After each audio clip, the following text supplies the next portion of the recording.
The word channel is the same word as canal.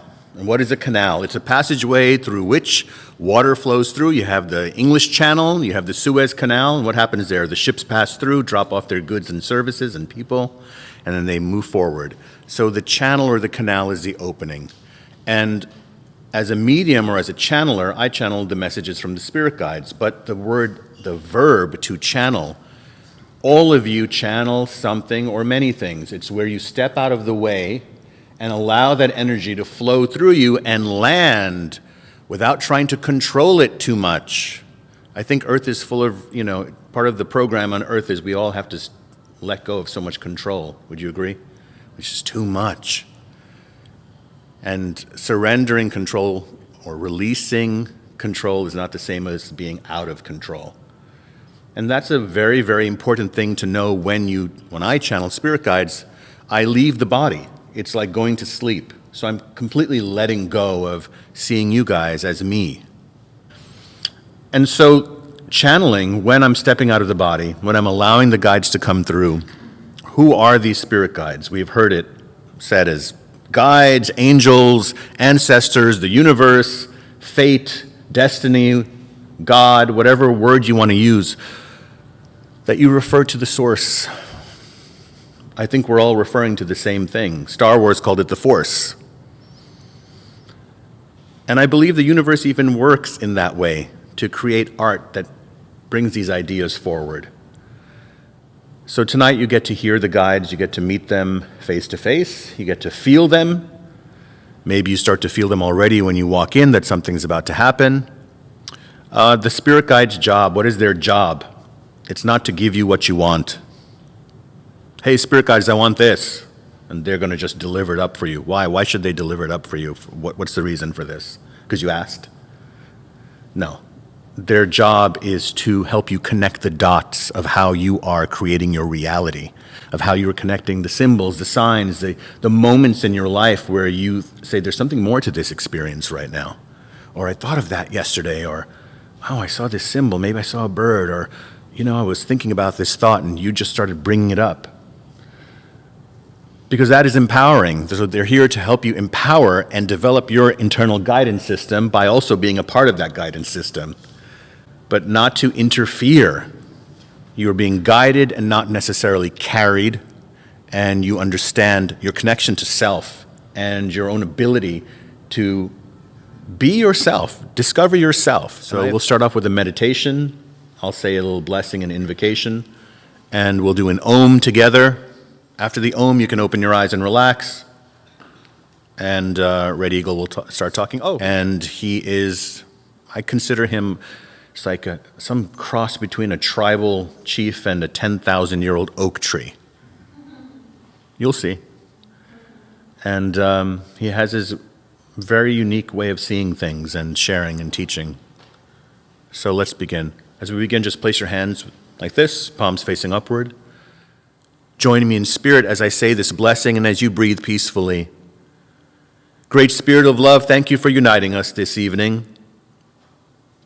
Thank you for the many blessings of the past, the present, and the future. Thank you as well for the blessings in disguise of the past, of the present, and of the future. Help us to heal and nourish our bodies, our minds, our spirits. Help us to help others do the same. And as this light gets bigger and brighter around the planet, and the trees and the birds and the winds and the ocean and the people all begin to sense something is happening, keep it going.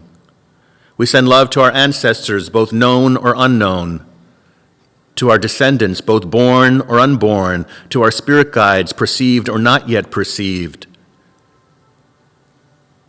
and to people and beings in every dimension, known or unknown, in every timeline, known or unknown. We wish you peace, because peace is what we believe in.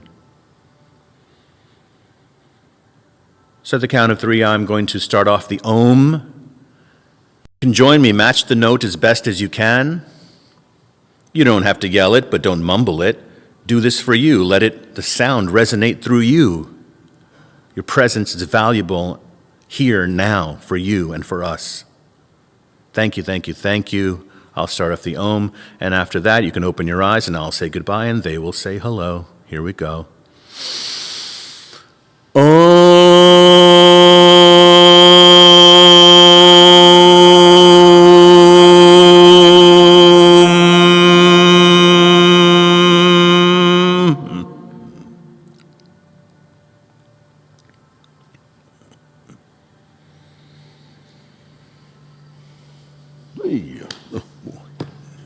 Hello. There will be many unpleasant things that do not feel good, that will happen. It doesn't mean they are wrong. You have a moral code, you say, well, it is morally wrong. There are many things that are morally wrong here now that were not morally wrong before, and maybe you thought it was better before.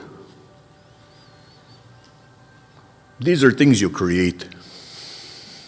If you do not understand where your feelings come from, you are not going to find peace. You're just going to keep doing the then and when.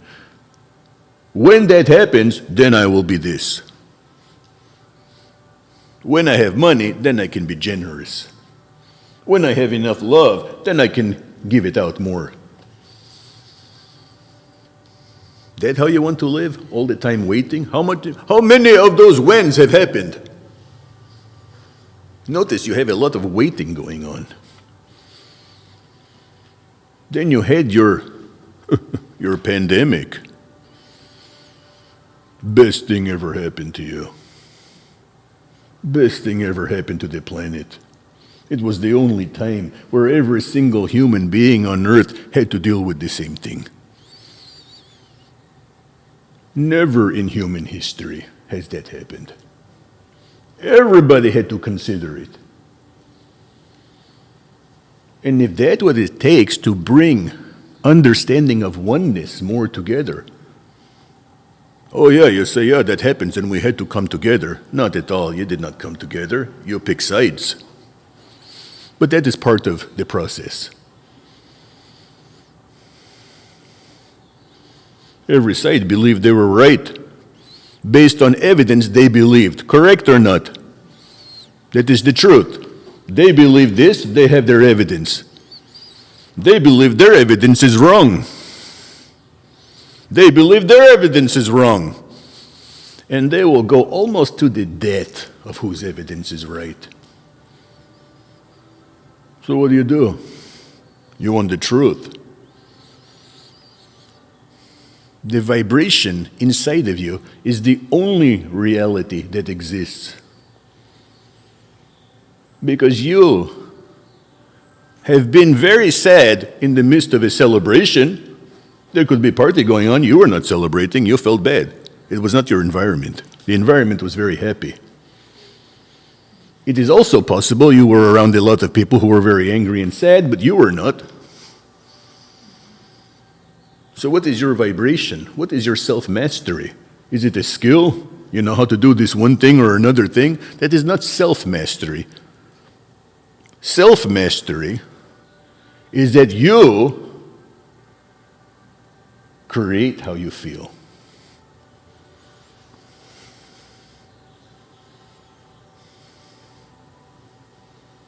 Sometimes you lose somebody, they die, and you have no more belief in God. The next person lose somebody who died, and that is their proof of God. If you think we're talking about perspective, you're getting lame. These very boring words. Oh yeah, perspective shift. You know what is the most boring word in the world? Interesting. How would you like? You did something you were very proud of. Hey, how was I? It was interesting. Interesting in what way? Oh, the food was tasty. Is that good or bad? Had a lot of taste. That person has good taste. What does that mean? That means you like what they like. You're never going to say they have good taste if you don't like what they like. Again, all the time. So there's no such thing as good taste. None of you have good taste. You have your own taste. You will never say another person has good taste if you don't like their music or the food or anything. You will say they don't know what they're talking about. Your entire existence, everything you do, is about energy and frequency and more of everything.